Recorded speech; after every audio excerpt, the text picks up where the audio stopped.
If you see a doctor about a painful or inflamed joint and they tell you you have gout, you probably think the doctor's been reading too many Victorian history books, but gout is very common. Let me tell you about it in today's Sick Notes.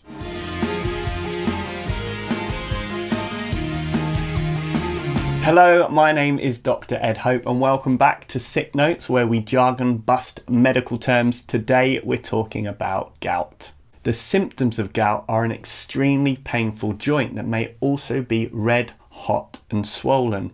It usually affects one joint, most likely the big toe, but it can affect multiple joints in the feet and hands. Gout is an example of an arthritis. Arth meaning joint, as in articulate, as in an articulated lorry has a truck and a trailer, and itis meaning inflammation. So arthritis means inflammation of the joint, and there are lots of different types of arthritis. If a doctor diagnoses gout, they would have had to have ruled out septic arthritis, which is an infection in the joint. This is a medical emergency and people tend to be generally unwell with fevers and shivers. So how does gout cause an inflamed joint? Gout is caused by high levels of uric acid in the blood. This uric acid precipitates out of the blood and collects within the joint space, forming crystals. Like if you overload your tea with sugar, there's going to be sugar crystals at the bottom of your cup. And exactly the same thing happens with high uric acid levels in the blood. It precipitates out and forms crystals in the joint space. So let's see what this does to the joint.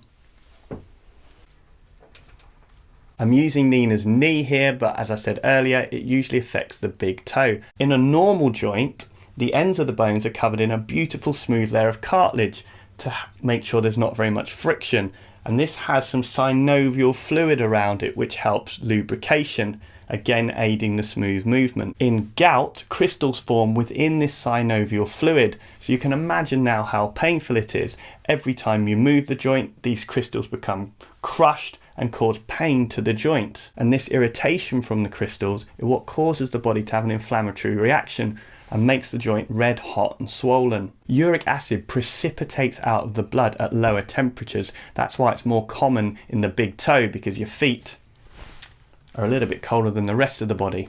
It's also more likely to occur in joints that have had a recent trauma or joints that have had a bit of wear and tear, what we call osteoarthritis. So how do we treat a flare-up of gout? Well, the first thing we need to do is rest the joint.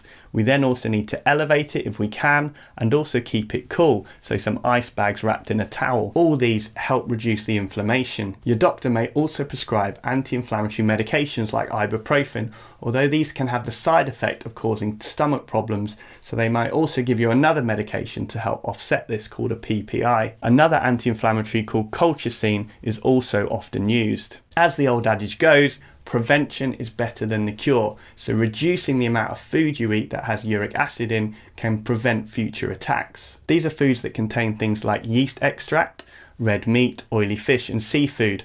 I put a full list in the description below. And other lifestyle changes have been proven to reduce the risk of attacks. Things like maintaining a healthy weight, regular exercise, drinking plenty of water, avoiding alcohol and avoiding excessive sugar intake. Just generally all-round good advice really. And if gout attacks still occur despite all these lifestyle changes, then there are medications that can help reduce the amount of uric acid produced by the body. So I hope you found this video useful. I've put some clarifications and some useful links in the description below. If you like this, you can subscribe or share the video. Thank you for watching.